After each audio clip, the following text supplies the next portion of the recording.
Un jour, quelqu'un m'a dit, ce n'est qu'un sorcier qui reconnaît un sorcier. Ce n'est qu'un sorcier qui connaît que celui-ci est un sorcier. Moi, je dis non, c'est faux. C'est lui qui a l'esprit de Dieu. Oh, nanwa pumboate nabutu peut facilement reconnaître celui qui est sorcier sans qu'il soit sorcier. L'esprit de Dieu, c'est une puissance, c'est une personne qui habite en nous. Et quand il est en nous, il n'est pas là pour de bêtises. Il n'est pas là pour nous laisser dans l'ignorance. Il n'est pas là pour nous laisser faire de choses sans sa révélation. Il nous parle.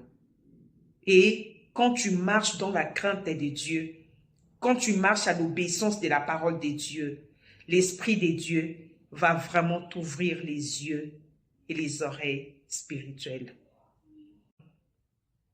Il y a des gens qui sont pas bien spirituellement, qui te combattent, qui te veulent du mal, qui font des cérémonies mystiques contre toi. Et physiquement, ils sont peut-être des gens bien avec toi. Et quand ils te voient, toi, tu es gentil envers eux. Quand ils te voient, tu ne changes pas ton comportement. Tu n'es pas devenu indifférent.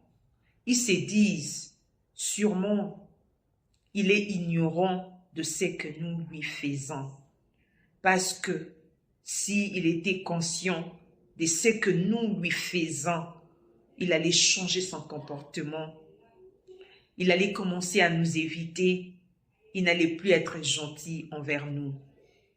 Mais comme il garde toujours cette attitude, c'est qu'il est ignorant. Non. C'est lui qui a l'esprit de Dieu. C'est quelqu'un qui a de l'amour. Il a de la compassion pour ses ennemis.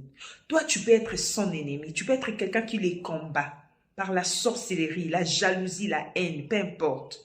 Il est au courant.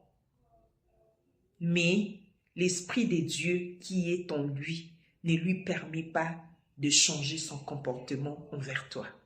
Je veux te dire une chose. Si tu as déjà combattu un enfant de Dieu, c'est lui qui a l'esprit de Dieu.